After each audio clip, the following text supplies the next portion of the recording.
Last week, I'd been talking to John, son of Zebedee Dudar, about the whereabouts of the Saviour, when a very ugly and mean member of the religious police caught me and took me off for questioning. He took me to a room which stank of rotten fish and mouldy bread. Wakey, wakey, detective. Who are you? Surely you know who I am. No, actually, I don't. I'm Phil the Pharisee. I'm part of the religious police. I make sure everyone's minding their religious P's and Q's. So, what exactly do you want with me then? I want answers. I know you've been following that Jesus bloke around, and I want answers about who the Saviour is and why he's been doing what he's been doing. I haven't actually met him yet. I don't believe you. You saw him the other day when his disciples asked him if they should stop another bloke from driving out evil spirits in his name. Remember that? Doesn't ring a bell. But tell me, what did Jesus do? Well, Jesus said they shouldn't stop him. And if anyone wasn't against him, they were for him. Really? That's very interesting. It is. But what do you think he means, though?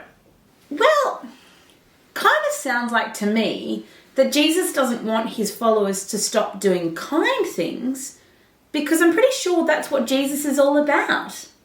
A likely story. But what about the stumbling block stuff? Hang on. What's stumbling block stuff? You know, all the stuff he said about not doing and saying things that make stumbling blocks and cause children to sin. He even said that if your left hand causes you to sin, you should take it out and throw it away. And then he said, if your right eye causes you to sin, you should take that out and throw that away too. Interesting. What? So you've never really heard of this stuff? Phil, sounds like you've actually been a lot closer to Jesus than I have, mate. Like I said, I've never actually met him. Yeah.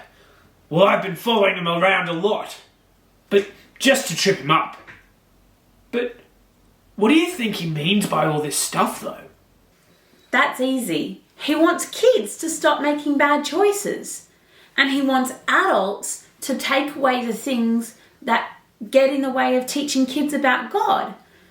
A lot of the time, it's adults' bad choices that stop kids learning about God. Okay, wise guy. What about that stuff about getting rid of body parts? Well, you see, I don't think he's literally telling us to get rid of our body parts. But what he's saying is telling us to get rid of the parts of our body, of our lives, that cause us to sin and fall away from God. He wants us to take sin seriously and to see that there's forever consequences when we sin. But when we choose to live God's way, there's amazing promises. Wow. For someone who's never met the Saviour, you're making him sound like a real nice guy. And making me think that maybe he's a nice guy too. Yeah, well, you know, I'm starting to think he's a nice guy as well. Gotta get out of here. Hey, Phil? Yeah, what? You hungry? Come to think of it, yeah, I am. Do you know what?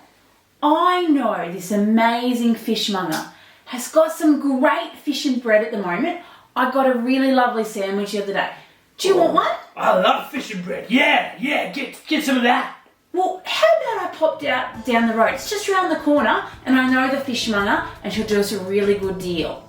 Oh, okay, but don't be long. Oh, don't worry, I won't.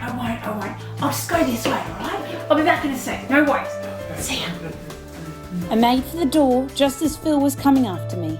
There was enough time to say see ya and ran off into the night. Where would my travels take me next? On the trail of the Saviour.